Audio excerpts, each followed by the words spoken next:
Hi friends, இப்போ நம்ம சிறகடி காசை பார்க்க போகிற சிறகடி காசையில் நம்ம சீதா இருக்காங்களே, அவங்களோட வருங்கால மாமியார் வீட்டுக்கு போகிறாங்க. போன உடனே மாமியார் சோகமாக இருக்கிறத பார்த்தோன்னே என்னாச்சு மாமியாரேன்னு கேட்குறாங்க. கல்யாணத்துக்கு முன்னாடி என்னாச்சு மாமியாரேன்னு கேட்க வேண்டியது, கல்யாணத்துக்கு அப்புறம் கிளம்பியாச்சா மாமியாரேன்னு கேட்க வேண்டியது, இதெல்லாம் 2K ட்ரெண்டு பாய்ப்ப அப்படிங்கிற மாதிரி ஆயிடுச்சு.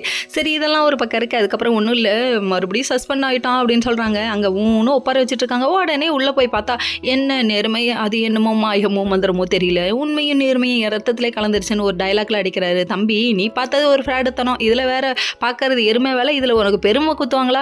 அதனால கண்டிப்பாக சஸ்பெண்ட் ஆகி தான் ஆகணும். முத்துவை பழி வாங்க பார்க்குறியா நீ எவ்வளோ பெரிய ஆளாக இருப்ப அப்படிங்கிற மாதிரி ஆச்சு. அதுக்கப்புறம் பார்த்தா கடவுளே பார்த்து அப்படிச்சு வீட்டில் உட்கார வைக்க இதெல்லாம் தேவையா அப்படிங்கிற மாதிரி ஆச்சு. சரி விடுங்க, இப்போ ஒரு நல்லதை நம்ம சொல்லலாம் அப்படின்னு சொல்லிட்டு எங்கள் வீட்டில் எங்கள் அக்காவுக்கும் மாமாட்டே சொல்லி பர்மிஷன் வாங்கிடலாம் அப்படின்னு சொல்கிறாங்க.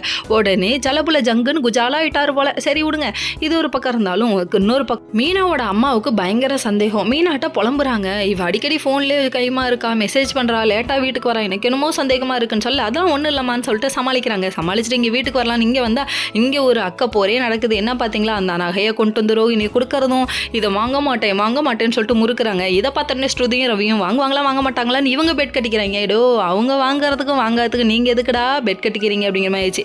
நல்ல சிறந்த புருஷன் பொண்டாட்டியில் அப்படிங்கிற மாதிரி ஆயிடுச்சு. ஏற்கனவே ஸ்ருதிக்கும் ரவிக்கும் சண்டை, அதாவது நேத்துவோட ஹோட்டலுக்கு நீ போகக்கூடாதுன்னு ஒரே சண்டை. இப்போ இது வேறையா அப்படிங்கிற மாதிரி ஆயிடுச்சு. கடைசியில் பார்த்தா ஜெயிச்சது யாருன்னு நினைக்கிறீங்க, நம்ம ஸ்ருதி தான். வாங்குவாங்கன்னு அடிச்சு சொன்னாங்க. நீ வேணா உங்கள் அம்மாவை தப்பாக நினைக்கலாம்ப்பா, என் மாமியாரை நான் நல்லாவே நினச்சி வச்சிருக்கேங்கிற மாதிரி ஆயிடுச்சு. ஃபஸ்ட்டு வேணான்னு முறுக்கிறதும், அதுக்கப்புறம் எங்கிட்டு போனேன்னு அதை எடுத்துகிட்டு ஓடுறதும், ஐயே